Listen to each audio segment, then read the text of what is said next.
ৰাতিপুৱা ওপৰলৈ যাওক সকলোৱে। এই প্ৰথমে এতিয়া সম্পূৰ্ণৰূপে যান বাহন নিষিদ্ধ কৰিবৰ কাৰণে আমি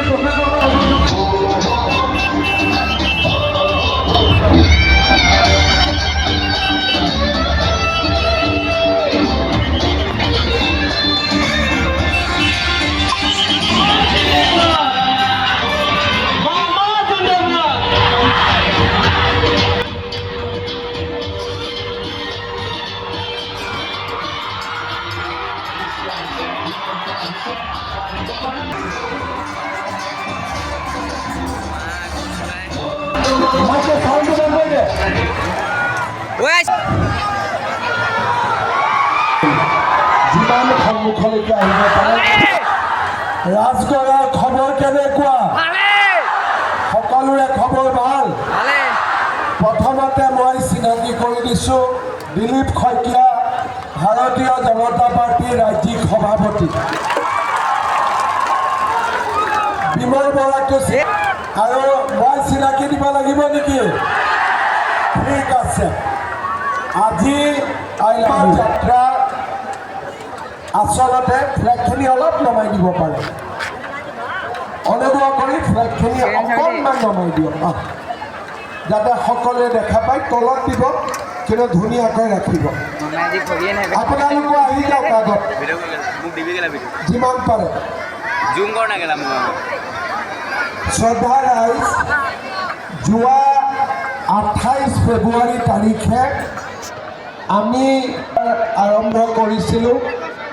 প্ৰথম দিনা আমি ঢেকীয়াজুলিৰ পৰা নদুৱাৰলৈকে, দ্বিতীয় দিনা জাগিৰোডৰ পৰা পুৰণি গুদামলৈকে, এই গোটেই ৰাস্তাত আপোনালোকৰ যিমান মৰম আৰু আশীৰ্বাদ পালোঁ, মই সঁচাকৈয়ে অভিভূত।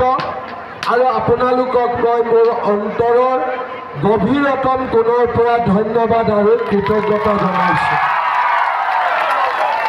যোৱা 5টা যাত্ৰাত ৰাইজৰ লগত থাকি এনেকুৱা অনুভৱ হ'ল, ৰাইজে বিমল বৰা, বিমল বৰা, বিমল বৰা। শ্ৰদ্ধা ৰাইজ, যোৱা 10টা বছৰত, বিশেষকৈ যোৱা 5টা বছৰত বিমল বৰা অসমৰ উদ্যোগ মন্ত্ৰীৰ দায়িত্ব পালন কৰিছিলে আৰু তেখেতৰ নেতৃত্বত প্ৰথমবাৰৰ বাবে ঔদ্যোগিকৰণৰ এটা পৰিৱেশ নিৰ্মাণ হ'ল।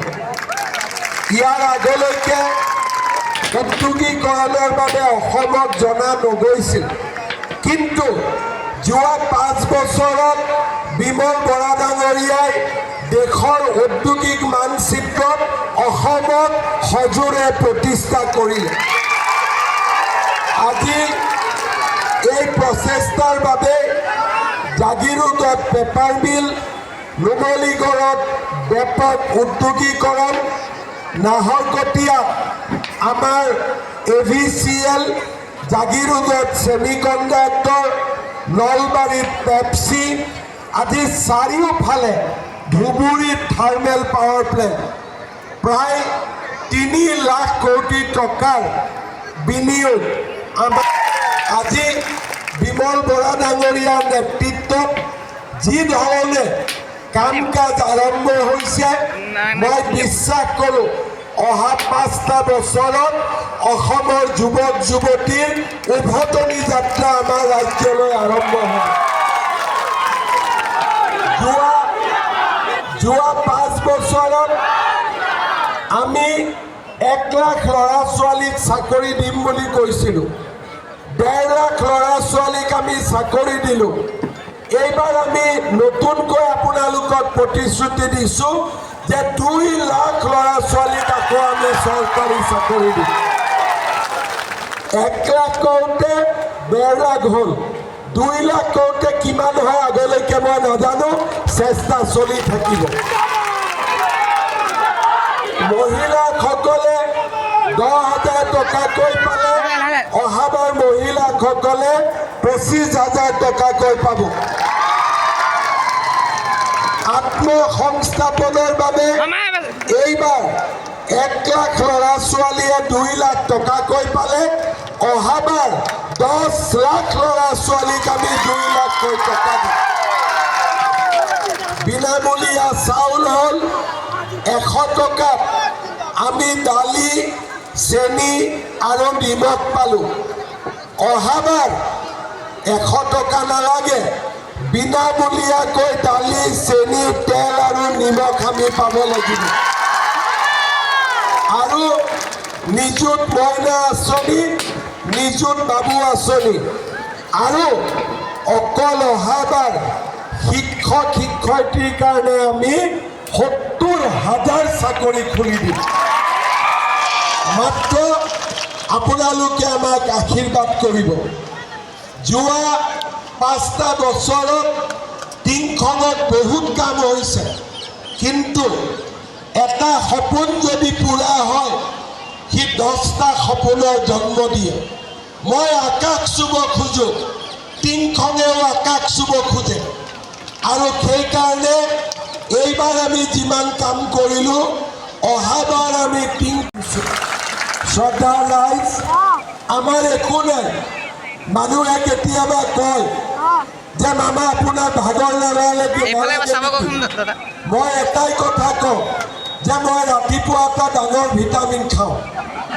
কি ভিটামিন খাওঁ এইটো হৈছে ৰাইজৰ আশীৰ্বাদৰ ভিটামিন খাওঁ আৰু যেতিয়া ৰাইজৰ আশীৰ্বাদ থাকে সি সোনকালে ভাগৰি নাযায় কাম কৰিয়ে থাকিব দিনে ৰাতিয়ে কাম কৰি থাকিব মাত্ৰ আপোনালোকে আশীৰ্বাদ দিব টিংখনৰ পৰা ৰাজগড়লৈ আপোনালোকে যিমান মৰম দিলে কেতিয়াও নাপাহৰোঁ অসমৰ কোনো মুখ্যমন্ত্ৰী আগলৈকে ইমান কেতিয়াও মৰম পোৱা নাছিল আপোনালোকে মোক যিমান মৰম দিছে মই জীৱনত এই মৰম কেতিয়াও নাপাহৰোঁ আৰু আপোনালোকৰ কাৰণে তাকে মই প্ৰতিশ্ৰুতি দিলোঁ আৰু মোৰ লগতে আপোনালোকে আকৌ এবাৰ ক'ব ভাৰত মাতা কি ভাৰত মাতা কি নৰেন্দ্ৰ মোদী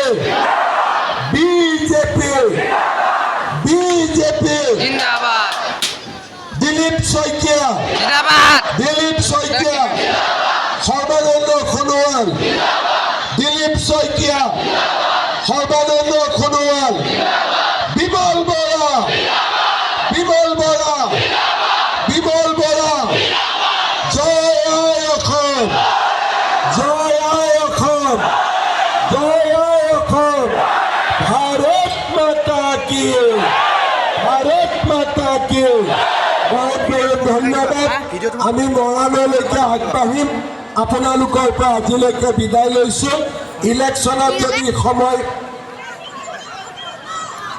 হৈ যাব আৰু ইলেকশ্যনৰ সময়ত যদি সময় পাওঁ নিশ্চয় টিংখনলৈ আহিবলৈ এবাৰ চেষ্টা কৰিম ৰাজগড়লৈ আহিব চেষ্টা কৰিম বহুত বহুত ধন্যবাদ জয় হিন্দ বন্দে মাতৰম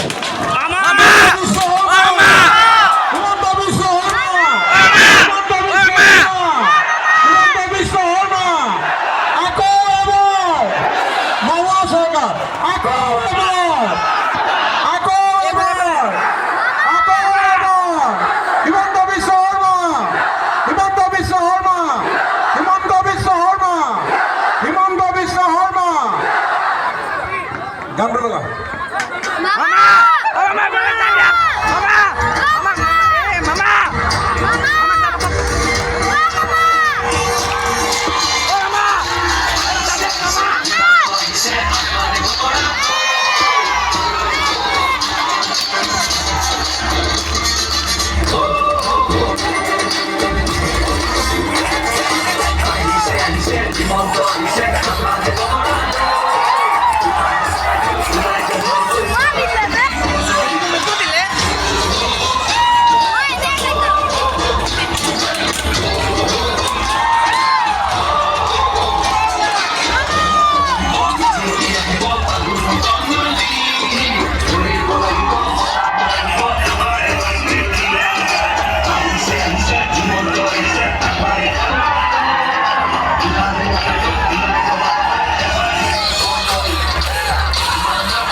Apa